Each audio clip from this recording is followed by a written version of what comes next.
Bom dia, hoje quarta-feira, 2 de março, estamos dando início a mais uma reunião matinal. Por aqui, o governo falando aí em receitas extraordinárias, podendo atingir 47 bilhões de reais. Por outro lado, Dilma sem qualquer apoio do PDT. A gente até viu aí Ciro Gomes se lançando a candidato do partido. E tem também o dia do Copom, que não deve trazer novidades. O interessante vai ser a ata do Copom para ver justamente a votação e o que eles colocarão na ata. Lá fora, indicadores dos Estados Unidos estimulam apetite a risco, inflação na Europa segue preocupando e as bolsas futuras em Nova York operavam em queda, enquanto que a Europa, a maioria das bolsas em leve alta. Para falar sobre tudo isso, convido aqui Gustavo Cruz. Bom dia, Gustavo. Bom dia, Celso. Bom dia a todos. Pois é, começando pela parte externa, a gente tem alguns motivos que a gente acreditaria que sozinhos já seriam suficientes para levarem as bolsas para uma perspectiva de baixa, mas as bolsas por lá fora estão em alta, ainda reagindo aos indicadores positivos vindos dos Estados Unidos ontem. Um dos indicadores hoje divulgados foram, um dos fatos lá fora interessantes são a Moody's, a agência de classificação de risco Moody's, rebaixando a perspectiva do rating da China de estável para negativo. O rating continua em AA3, mas a perspectiva dele passa de estável para negativo. A justificativa fica por conta também da diminuição do colchão de reserva, ou seja, a gente viu no último ano a China queimando muitas reservas em decorrência da fuga de capitais. Isso continua nesse ano de 2016. Então a Moody's já fez um pouco de alguma reação ao que está acontecendo por lá e tirou essa perspectiva. Isso seria suficiente também para trazer aquele desânimo, mas a gente está vendo um ar bem mais positivo, bem mais favorável lá no exterior. O outro ponto que também prejudicaria individualmente foi a divulgação do PPI, Índice de Preços ao Produtor na zona do euro, queda de 1%, queda bem forte na comparação mensal de janeiro com dezembro, acima dos 0,9% esperados pelo mercado, e na comparação anual, queda de 2,9% em janeiro. Então, outro fato que sozinho já seria bem crítico para as bolsas lá fora. A gente pode acrescentar mais um, que são os preços do petróleo em baixa, decorrência do aumento do estoque de petróleo nos Estados Unidos anunciado ontem à noite pelo API. Mas, de qualquer forma, as bolsas seguem avançando tanto na Europa, fecharam em alta na Ásia. Só nos Estados Unidos que as bolsas estão em ligeira queda, um pouco mais cautelosas por conta dos dois indicadores, dos dois pontos que vão ser divulgados hoje à tarde. Um, a pesquisa ADP, 11h45, não à tarde, desculpa. E outro, o livro BEST, aquele livro divulgado pelo FED, que ele divulga as principais perspectivas econômicas que estão em estudo nos FEDs regionais. Eles concentram isso num relatório e divulgam para o mercado. Hoje será divulgado às 4 da tarde. Na parte doméstica, o principal destaque fica com as receitas extraordinárias projetadas pelo Ministério do Planejamento. Eles reviram para 47 bilhões e destaque fica com, dentro disso eles estão projetando uma ACPMF, eles estão incluindo que ela vai ser aprovada, e não só eles acreditam que ela vai ser aprovada, como eles reviram para cima a arrecadação prevista pela ACPMF de 12,7 bilhões para 13,6 bilhões. A CPMF que tem bastante resistência, tanto dentro da base aliada quanto na oposição, eles estão acreditando que ela vai ser aprovada. Outros pontos que eles estão incluindo nesses 47 bi são venda de fatias de estatais, regularização de ativos no exterior. Então, parte das receitas que eles estão projetando tem bem condicionada à aprovação legislativa. A equipe econômica também projetou um aumento nas concessões de 30,9 bi, agora o fator atual, 2,4 acima do anterior, que foi divulgado na Lua. Um outro ponto de destaque na política fica com o jantar da Dilma ontem com o PDT. A Dilma se reuniu, fez aquele discurso longo dela de sempre, defendeu a política econômica, defendeu o Lula, defendeu a CPMF, mas os relatos de membros do PDT que participaram da reunião foi que o partido não se convenceu muito em defender a presidente, em votar a favor da reforma previdenciária, da CPMF, então parece que não foi um jantar com um final tão positivo assim para o governo, que com toda essa investigação em torno vindo da Lava Jato, está cada vez mais difícil de unificar a sua base aliada. Antes de devolver para o Celso, são dois destaques. Um fica com o PT aceitando um pouco mais a negociação da autonomia do Banco Central, algo bem criticado durante a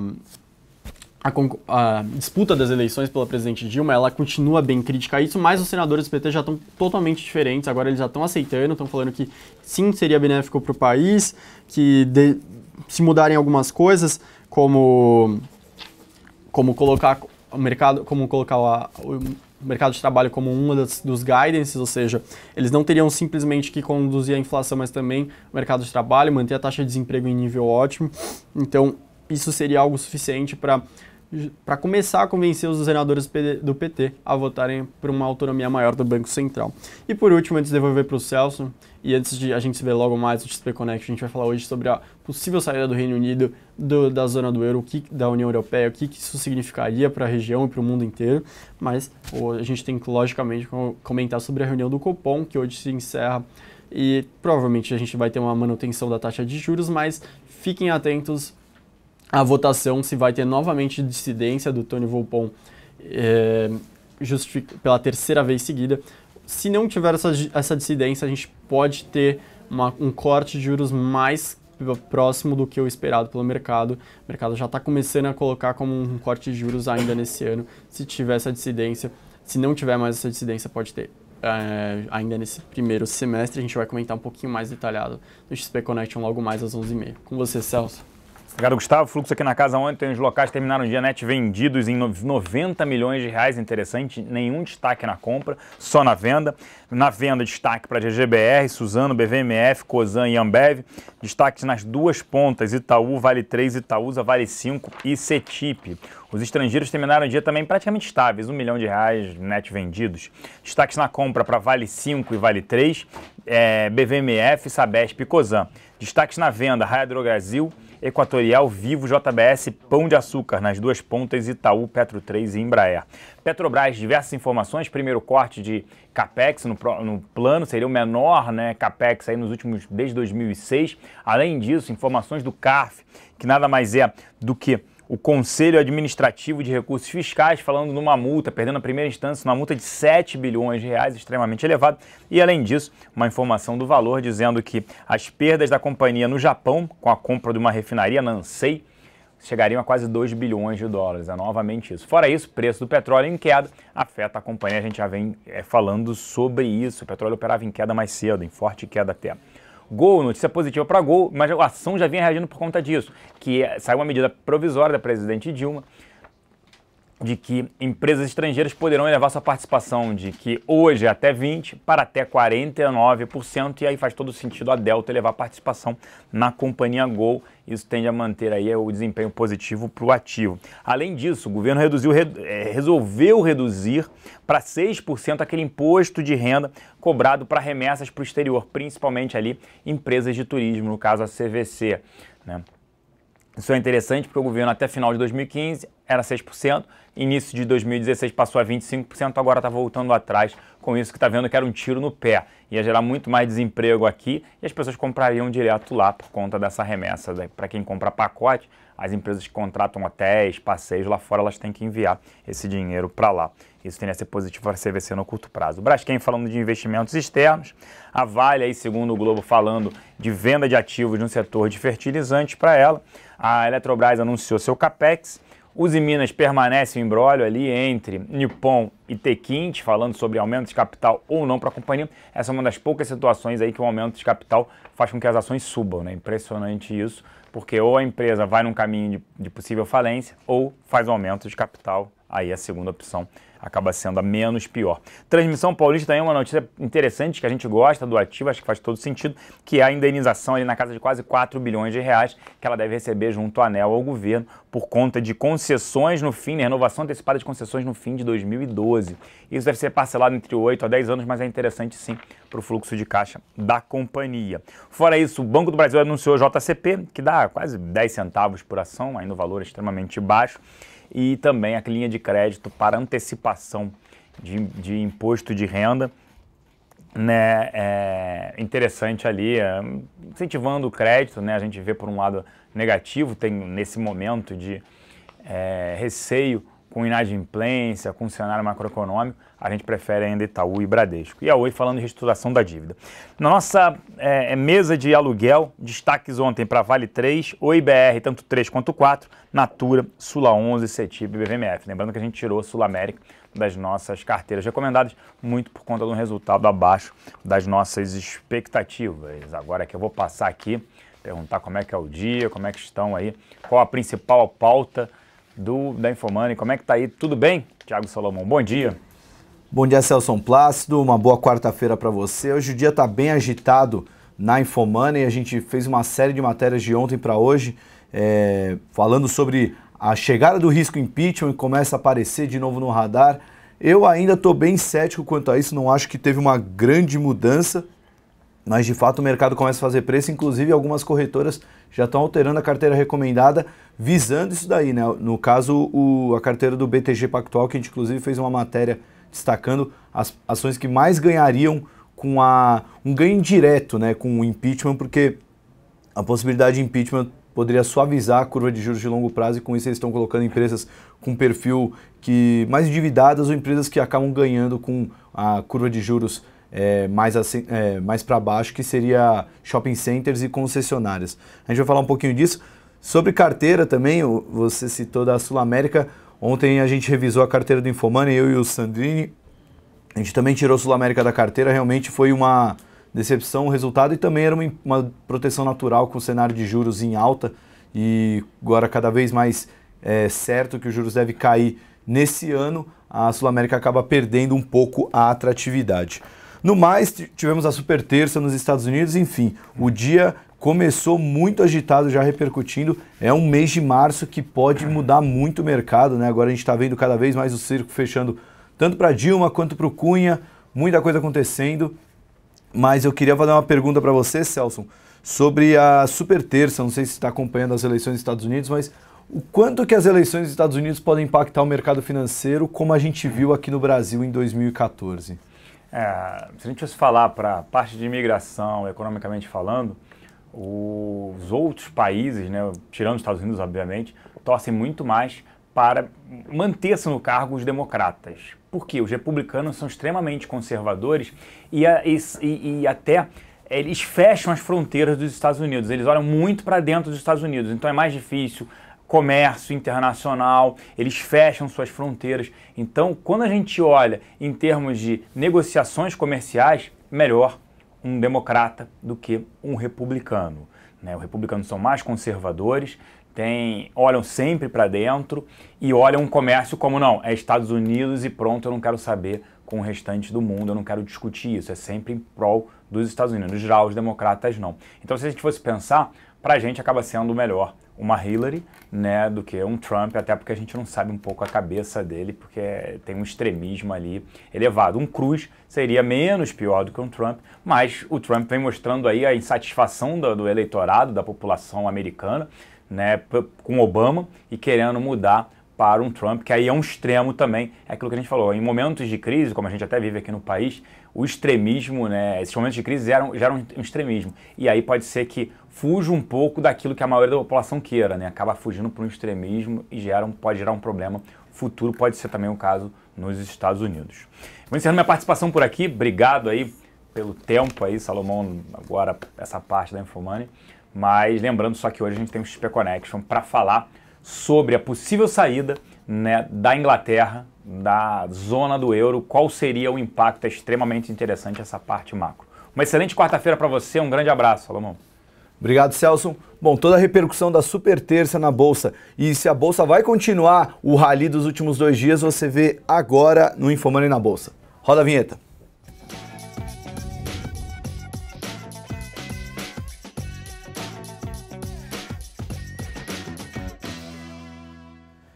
Infomoney na Bolsa começando nessa quarta-feira, dia 2 de março de 2016, agora são 10 horas e 4 minutos. O mercado já está abrindo aos poucos, a gente vai esperar um pouquinho para dar aquela atualizada no Ibovespa, que ainda muitas ações não iniciaram o pregão. Enquanto isso, a gente vai passar no noticiário internacional. A gente teve estímulo na China e super terça nos Estados Unidos. As bolsas chinesas tiveram uma forte alta na sessão de hoje, foi um pouco diferente do que a gente viu talvez já no mercado europeu e no futuro dos mercados norte-americanos, que operam entre perdas e ganhos. Tivemos ontem uma forte alta nas bolsas internacionais, assim como também no Brasil. A Bolsa Brasileira acumulou 6% de alta nos 2 últimos pregões. atingindo o maior patamar desde 17 de dezembro e virando para o campo positivo depois de um começo de ano muito ruim, bolsa em alta em 2016. Bom, na China a gente teve as bolsas subindo mais de 4%, com os investidores atrás de ações imobiliárias e de matérias-primas, encorajados pelos sinais de recuperação do mercado imobiliário. Eles ignoraram a notícia, inclusive, de corte da perspectiva de rating da China, que foi de estável para negativo, anunciado pela agência Moody's. As expectativas são de que o país lance mão de mais estímulos após o corte compulsório realizado nessa semana. Isso, inclusive, que tem animado bastante os mercados nessa semana.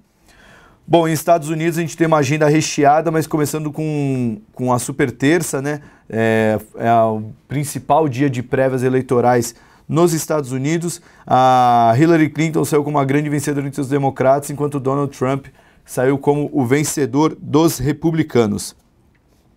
Com o resultado, a Hillary chega a 965 delegados conquistados contra 317 do Bernie Sanders, que seria o concorrente direto da Hillary entre os democratas. Já nos republicanos, para vencer a disputa, só lembrando, são 2.383 delegados que precisam ser conquistados. Já entre os republicanos, o Trump tem 258 contra 110 do Ted Cruz e 70 do Mark Rubio. E ainda correndo por fora, tem 8 do Ben Carson. São precisos 1.237 delegados para vencer dentre os republicanos. Ainda nos Estados Unidos, hoje a gente vai ter ADP às 10h15, deve sair daqui a pouco o relatório de emprego privado. Temos o estoque de petróleo também às 11h30, né, agora que mudou o horário de negociação nos Estados Unidos. Meio-dia e meia, desculpa, o estoque de petróleo. E também livro bege mostrando como está a economia americana. O livro bege do Federal Reserve vai sair às 4 horas, horário de Brasília. Então fique atento à agenda norte-americana. Como a gente tem visto, o estoque de petróleo tem mexido muito com a cotação do barril assim que saiu o resultado. E mexeu com o barril de petróleo, mexeu com a Petrobras e não tem jeito. Sobre Copom, hoje tem reunião à noite. Diferente do Federal Reserve, que divulga pontualmente, o Copom a gente sabe que não tem horário definido, então lá para as 7h30, 8 horas da noite já começa a acompanhar o noticiário, que deve sair o resultado do Copom a qualquer momento. Mas a expectativa de manutenção dos juros em 14,25 é quase que unânime isso, pouca gente aposta num cenário diferente. O importante é acompanhar o pós-decisão, né? O comunicado que vai vir junto com a decisão. Uma opinião interessante que a gente coletou do João Pedro Brugger, economista da Lema Investimentos. Ele falou que devemos ter atenção para o que farão Tony Volpon e Sidney Correia Marques. Para quem não sabe, são os dois votantes que na última reunião eles votaram por uma alta de 0,5 ponto percentual, enquanto os outros 5 colegiados do Copom votaram pela manutenção dos juros em 14,25. Se esses dois membros votarem pela manutenção, já é um sinal muito forte de que os juros de fato devem cair ainda esse ano, já que são os dois que mais queriam ver alta de juros votar pela manutenção, então quem queria manutenção certamente já vai começar a pensar em corte de juros. Só lembrando que a curva de juros ontem já mostrou claramente que no cenário atual teremos corte de juros no segundo semestre, e o Itaú BBA soltou, o Itaú Unibanco, a equipe de economistas do Itaú Unibanco, soltou um relatório falando que espera 3 cortes da Selic a partir do segundo semestre, 3 cortes de 0,5 ponto percentual, levando a Selic assim para 12,75% ao ano. Para terminar, Cunha no STF, o Supremo Tribunal Federal julga hoje a denúncia apresentada pela Procuradoria-Geral da República contra o presidente da Câmara dos Deputados, Eduardo Cunha. A sessão está prevista para começar às 14 horas. Será o primeiro julgamento de abertura de ação penal contra um parlamentar investigado na Operação Lava Jato. Se a maioria dos ministros decidir pelo recebimento da denúncia, Cunha passará à condição de réu no processo. Bom, agora vamos dar uma atualizada no Ibovespa para ver como está o mercado agora, 10 horas e 9 minutos. Ibovespa opera com leve alta de 0,09%, na mínima do dia ficou em 0,05%, ou seja, o Ibovespa está praticamente estacionado em stand-by, esperando a agenda tão movimentada do dia. Embora o Ibovespa esteja parado, entre aspas, a gente está vendo muita ação com movimento bem forte, né? A gente vê o caso da Oi subindo 3,15%, cotada a 1,31. Mas tem um bom motivo para o Ibovespa ainda estar parado, né? Estou vendo aqui os horários, muitas ações não abriram ainda. Banco do Brasil, Bradesco, Uzi Minas ainda estão fora de negociação. Isso pode trazer um respiro a mais, principalmente se Bradesco e Banco do Brasil abrir com uma oscilação forte. Mas entre as que já estão sendo negociadas, a Petrobras aparece entre as maiores quedas do Ibovespa. É a maior queda do Ibovespa nesse momento, caindo 2%, a preferencial 1,85%. A ordinária, mesmo com a queda, elas ainda sobem 6,78 e 7,84 na semana. Dois papéis subiram bem forte nos últimos 2 dias. Estácio também cai, TIM Participações, MRV, Tractebel caindo entre 0,5% e 1,5%. Na ponta positiva, a gente vê a Rumo, a Oi subindo 4,8% e 3,15% respectivamente, a CSN subindo 2,22% e a Goal Metalúrgica Gerdau subindo 1,6%. Vale também aparece em alta, subindo 1,41%, estendendo os ganhos para a semana para 16% de alta em 3 pregões apenas, acompanhando a alta do minério de ferro nesse pregão. Bom, dá uma passada rápida no noticiário corporativo. O Celso já falou do corte de plano de investimentos da Petrobras, que vai ser para aproximadamente 80 bilhões de dólares. É o menor programa de investimentos desde 2006, é o programa de investimentos para o quinquênio 2016-2020. Ainda no destaques corporativos, eu gosto de falar das recomendações, porque isso acaba mexendo um pouco com as ações. Então, quem gosta de monitorar ações que tem corte de recomendação ou elevação de recomendação, a gente tem várias hoje. As units da ASTET, as ações da Light e da Equatorial foram rebaixadas de compra para manutenção pela equipe de análise do HSBC. Já a CPFL Energia foi rebaixada de manutenção para reduzir, né? Seria o similar a tirar participação da carteira pelo mesmo HSBC. Já o JP Morgan rebaixou de overweight para neutro as ações da VEG. Também vale a pena acompanhar a VEG. O BTG Pactual reduziu a recomendação para Taesa, reduziu de compra para neutra. Ele atribui a alta das ações no curto prazo, destacando que após apresentar uma boa oportunidade de investimento e de continuar sendo um bom veículo, tanto em meio para o cenário turbulento do Brasil, o valuation da Taesa agora ficou esticado e o preço-alvo para as units da Taesa está em R$17. Por fim, Credit Suisse revisou a recomendação do setor imobiliário. Ele rebaixou MRV, Exetec e Iven para neutro e elevou Direcional e Tecnisa para Outperform e neutro, respectivamente. Direcional Outperform e Tecnisa neutro. A gente está preparando uma pauta especial, inclusive, sobre Direcional, porque é um papel que teve um movimento muito forte de alta, né? Vou pegar aqui o desempenho dela nos últimos 30 dias. A ação já subiu nos últimos 30 dias 43%, no ano ainda cai 10%, mas o papel subiu muito forte. A gente ficou meio surpreso, né? Até porque, embora ela tenha uma exposição boa, Minha Casa Minha Vida, o setor imobiliário, setor que foi abominado pelos investidores, pelos analistas, ainda no ano está em queda, mas teve uma forte recuperação e muitos bancos já estão elevando a recomendação de compra para o papel. Vamos dar uma olhada em CVC, uma ação um pouco fora do radar. Vamos ver se o papel está reagindo à notícia que saiu hoje. O papel subindo 3,49%. Hoje teve a MP que reduziu em 6% a alíquota de IR para remessas para gastos no exterior. A alíquota passa a valer para os valores empregados ou remetidos para pessoa física ou jurídica residente ou domiciliada no exterior. E a alíquota vale para um limite de R$20 mil por mês e operadoras e agências de viagem sujeitam-se ao limite. A CVC reagindo positivamente à notícia. Bom, falando ainda sobre algumas notícias que podem mexer, a vale a pena ficar de olho sobre o acordo com a Samarco. Está previsto em sair um acordo na faixa de R$20 bilhões. E segundo o blog do Lauro Jardim no jornal o Globo, está nas mãos do Credit Suisse a missão de vender ativos bilionários da área de fertilizantes da Vale, saindo dinheiro de um lado, tem que entrar dinheiro do outro, a Vale em seu programa de desinvestimentos seguindo a tona. Bom, ainda sobre os Minas, né, vamos falar também do setor siderúrgico, não tem como não falar. O Conselho de Administração dos Minas foi convocado ontem, ao fim do dia, para uma reunião extraordinária, dia 11 de março, com o objetivo de discutir até aprovar um plano de capitalização da empresa que passa por uma grave crise financeira. É até o que o Celso brincou, é uma empresa que, se sair um aumento de capital, vai ser ótimo para ela, porque o papel está sofrendo muito no mercado e até um aumento de capital seria bem-vindo para as ações da Uzi Minas. Nesse momento operam estáveis tanto a ordinária quanto a preferencial. Bom, vamos dar uma olhada se a ação do Banco do Brasil já iniciou o pregão. Agora sim, Banco do Brasil subindo 1,4% e Bradesco 0,8%. Com isso, Ibovespa já passa a subir 0,47%, tentando estender para 3 dias consecutivos de alta a Bolsa. Mas hoje é um dia de cuidado, muita coisa na agenda, principalmente a agenda norte-americana.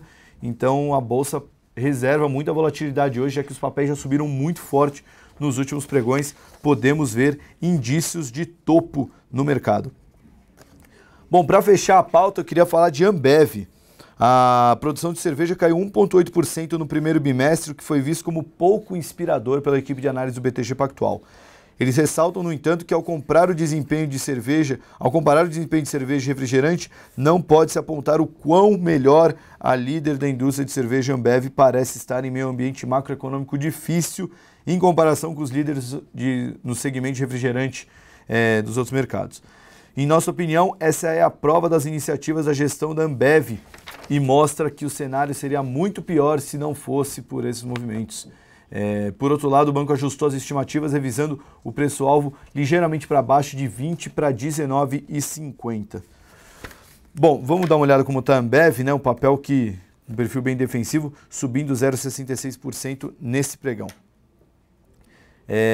Para fechar, tivemos resultados da Arezzo e Alupar. A Arezzo opera estável no pregão de hoje e a Alupar opera com queda de 1,03. A Arezzo registrou lucro líquido de 33 milhões e meio. A estimativa era de um lucro de 32, levemente acima do esperado. Esse é o resultado no quarto trimestre. Já a receita líquida caiu 2% no quarto trimestre na comparação com o mesmo período de 2014 para 283 milhões de reais, enquanto o EBITDA teve alta de 11% na mesma base comparativa para 44,7 bilhões de reais. Bom, essa foi a pauta do dia. Hoje vale a pena ficar de olho na agenda norte-americana. Agora já deve ter saído o ADP Employment. 11h30 temos estoque de petróleo. 4 horas livre o bege Federal Reserve. Ficar de olho também na pauta política. 2 horas tem a votação do Cunha. E a gente tem visto que o noticiário sobre política, questão de impeachment, acaba ganhando força no mercado. Inclusive, eu vou mandar no chat para vocês a matéria que a gente soltou hoje, que a chance de impeachment começa a fazer preço no mercado. Mandei aí para vocês o link. Quais ações que se beneficiariam com isso, né? O benefício nesse caso seria um benefício indireto, né? Já que as ações que têm exposição à curva de juros que acabariam ganhando, isso porque uma mudança de governo, esse cenário todo de impeachment, na verdade, antes mesmo da mudança de governo, já está suavizando a curva de juros de longo prazo. A gente vê os contratos futuros de DI lá para de 2020 para frente, mostrando uma suavização, né? Um mercado um pouco mais otimista acerca de taxa de juros lá para o futuro.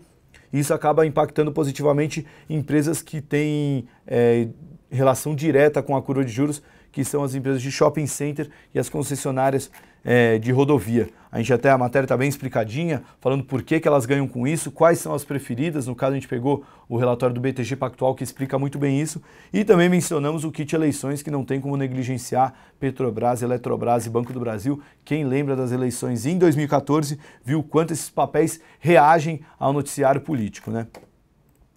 Ainda para fechar, eu queria mandar para vocês a gravação de ontem do evento que eu fiz com o Sandrini sobre a atualização da carteira Infomoney 2016. A gente tivemos 4 novidades na carteira, né? A gente incluiu BB Seguridade, Hipermarcas, Embraer e Cosan, retirou Fibra, CETIP, Sul América e também diminuímos a exposição em Cielo. A explicação dessas mudanças e também as respostas para algumas dúvidas que surgiram no programa ao vivo. A gente tirou bastante dúvidas sobre várias ações e o resultado da carteira, vocês veem tudo nesse link. E, bom, estamos abertos a feedback. Qualquer dúvida que vocês tiverem, é só mandar. Para quem baixou o guia do Onde Investir 2016, é só mandar um e-mail direto para mim, que a gente está disposto a tirar dúvidas sobre a carteira recomendada. No mais é isso. Tenham todos um bom pregão. 11h30 da manhã também tem o XP Connection. O Celso vai falar de um assunto muito legal da Inglaterra fora da zona do euro, como isso pode impactar os mercados. Então eu deixo aqui o convite para assistir o XP Connection. Para quem não for assistir, até amanhã com mais um InfoMoney na Bolsa. Até lá!